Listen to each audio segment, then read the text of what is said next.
Blah blah blah, the Michael Bay movies are trash, blah blah blah, but even trash can yield some treasure. Good, now that's out of the way, let's look at Revenge of the Fallen Ransack.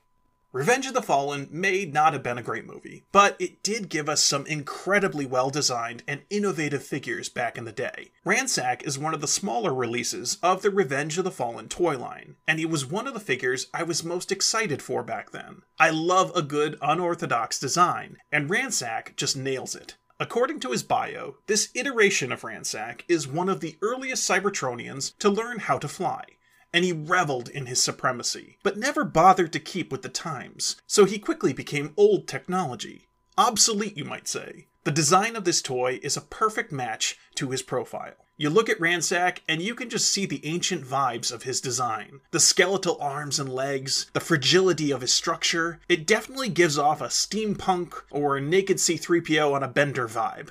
Now this does create some problems when you want to actually pose Ransack. The lack of swivels in his arms and legs can make it a little frustrating when you move him around, as his arms tend to pop off with ease. But this is one of those circumstances where I'm happy to prioritize form over function. The movie Decepticons have always favored some insectoid influence. Sometimes it works, sometimes it doesn't, but in this case, I feel it works really well. Not that this Ransack has any relationship at all with the original, but the skeletal arms, the way the wings fold behind his back in robot mode, and the colors and textures chosen throughout really complement the insect vibes of movie design language, and call back well to the original Ransack's alt mode. Speaking of alt mode, transforming Ransack is an interesting experience. I love the way the legs come together, folding down the thigh armor, and rotating everything to form the tail of the plane. Meanwhile, the wings rotate out and over, clipping together in some truly clever ways to become the double wing structure of a freaking biplane! Never would I have ever thought this throwback would be used as the alt mode of a modern day Transformer, and this is coming from a guy that likes cassette bots.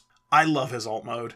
It is so beautifully crafted. The textured detail on the wings, the panel lines along the body of the plane, how his robot head becomes the engine. The details on this figure are truly gorgeous. But my favorite detail is the twin custom Decepticon symbols emblazoned across the wings. They just look amazing. Now, he's not perfect. The robot arms stick out under the lower wing section, but they are kinda crucial to how the wings form, and his wrist weapons rotate forward to give some offensive capabilities. But as soon as you do a barrel roll, it's quite clear those are robot arms just kinda hanging out there. I also wish his landing gear's wheels could rotate, but none of these things really kill the figure for me. In some weird ways, they just add to the charm. Ransack is such a fun toy. He's by no means perfect, and the eccentricity of his alt mode is definitely doing the heavy lifting in the enjoyment department. But when you think about his bio and how the toy looks overall, this really is a complete package.